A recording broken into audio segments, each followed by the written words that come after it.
What up, everybody? Man, I'm really gonna come off as a Nintendo fanboy in this video. I tell you what.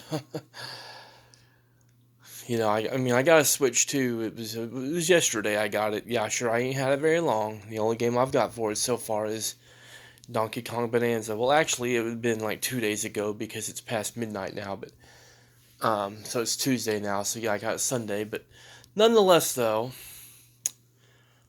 one of the complaints I always heard about the system before I actually got one is about how it only has such and such amount of saved data on it that you can use, like in terms of how much space we have on the, you know, internal storage or whatever, which I think it's like 200 gigabytes, something like that. I think that's where it's at. Anyway, though, I remember so many people complaining about how that's not very much at all. That's going to get filled up fast and everything. Nintendo's just greedy. They put that small amount in there on purpose. So that way people have no choice but to go out and buy one of their expensive micro SD cards. And yes, I'm kind of making a mocking tone there. And the reason why is because I don't have a micro SD card inserted into my Switch 2. And I can tell you this much right now. I'm able to have every single one of my Switch 1 games installed, including the Donkey Kong Bonanza Switch 2 game that I have installed as well. Which, by the way, a physical copy of Donkey Kong Bonanza only takes up like just a little over half a gigabyte. No, actually, it's under half a gigabyte because it's like 400 and something MBs.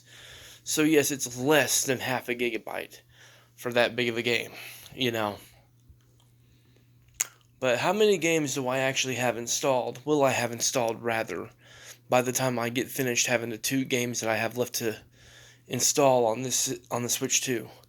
I will end up having a grand total of about 113 games installed on it. And again, that's not even counting the digital games I still have installed on it. So, yeah. And I got a lot of digital titles, so yeah. But my point is, though, it turns out that people were really just desperately reaching to hate on that thing when it came to them bitching about there not being much storage on there. Now, the only way that the storage is going to be a factor, going to be a problem, is if a person wants to go with the all-digital route. Yes, if you're downloading all your games digitally instead of getting them physically, then yes. Of course, the base storage is not going to be enough. But if you go with the physical route, then you don't have to worry about that. So, yeah. I thought I was actually going to have to buy a micro SD card at first. I'm glad I worked with it enough and everything and realized, nope, I'm not going to have to worry about that at all, at least not right now. By the time I have all the rest of my games installed, I'll probably have about, like, maybe 40 gigabytes to work with, 35 gigabytes to work with, something like that, you know. So yeah, but yeah, I'm glad I did enough research on that. I'm glad I worked with it enough to realize that people are full of crap when they claim it doesn't have enough in-game storage, or in-system storage rather. I mean, so yeah, because now that means I can afford to go ahead and get a Mario Kart World. So yeah, next month obviously, but still. Y'all take care. God bless and peace. And yes, the system's a lot better than what people are making out to be. And I'm going to be honest, it's still the cheapest option to go with so far when it comes to what's out there.